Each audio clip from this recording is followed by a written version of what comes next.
উচ্চ মূল্যস্ফীতি, ঋণ পরিশোধের চাপ আর প্রবৃদ্ধির ধীরগতি আসছে অর্থবছরের বাজেটের সবচেয়ে বড় ঝুঁকি, যা সামলে উন্নয়নের ধারা এগিয়ে নিতে সরকারি কার্যক্রমে জবাবদিহিতার বিকল্প নেই বলে মনে করেন অর্থনীতিবিদ আর রাজনীতিবিদরা।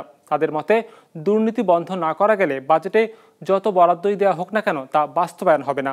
রোববার রাজধানীতে এক প্রাক বাজেট আলোচনায় এসব কথা উঠে আসে। ওয়ালটন ফ্রিজ কিনে অনেকের মতো আপনিও হয়ে যেতে পারেন মিলেনিয়াল। সেরা পণ্যের সেরা অফার। বছরের ব্যবধানে জীবনযাত্রার ব্যয় কতটুকু বাড়ল তা বোঝা যায় মূল্যস্ফীতির সূচক থেকে। গেল এক বছরেরও বেশি সময় ধরে আছে 9.5% ঘরে। অর্থনীতিবিদরা বলছেন, নতুন সরকারের প্রথম বাজেটের বড় চ্যালেঞ্জ এই মূল্যস্ফীতি নিয়ন্ত্রণ করা।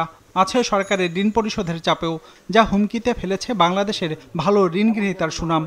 ঋণের ঝুঁকি শুধুমাত্র বৈদেশিক ঋণ না, এটা অভ্যন্তরীণ ঋণ। কারণ সরকার বিদেশ থেকে যে টাকা নেয় তার চেয়ে প্রায় 2 গুণ টাকা নেয় অভ্যন্তরীণ উৎস থেকে। এইটার দায় দেনা পরিস্থিতি একটা বড় ধরনের সমস্যার আমাদের ইঙ্গিত নিয়ে আসছে। এমন অবস্থায় উন্নয়নের সুফল সব শ্রেণীর মানুষের কাছে পৌঁছে দিতে আয়, সম্পদ আর ভোগ বৈষম্য দূর করার তাগিদ আসে সিটিজেন প্ল্যাটফর্মের এই আলোচনায়। একই সাথে কর ফাঁকি কমিয়ে সরকারের অর্থ সংস্থান বাড়াতে পরিবর্তন আনতে হবে রাজস্ব কাঠামোয়। করটার কাঠামোটা কি?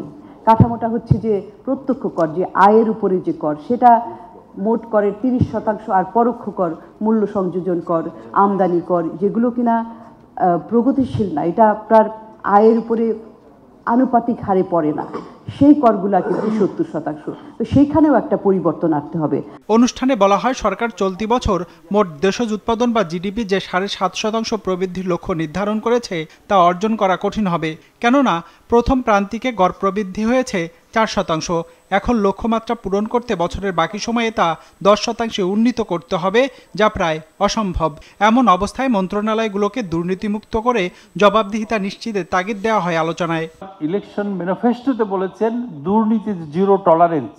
এই জায়গায় যদি না যেতে পারি তাহলে যত এই যে বাজেটে বাড়ান তার যা কিছুই করেন কোনো কাজে আসবে না। প্রাতিষ্ঠানিক যে দক্ষতার দরকার, আমরা কিন্তু খুবই দুঃখের বিষয় যে একদিকে আমাদের এই আর্থসামাজিক যে জায়গায় আমরা এসেছি সেটার সাথে কিন্তু সমান্তরালভাবে আমরা আমাদের প্রতিষ্ঠানগুলোকে শক্তিশালী করতে পারছি না, যার ফলে যে টাকাটা এই ট্যাক্স পেয়াররা দিচ্ছেন সেই টাকাটার যথাযথ ব্যবহার আমরা করতে পারছি না। মিতব্যয়িতার খুব বেশি প্রয়োজন।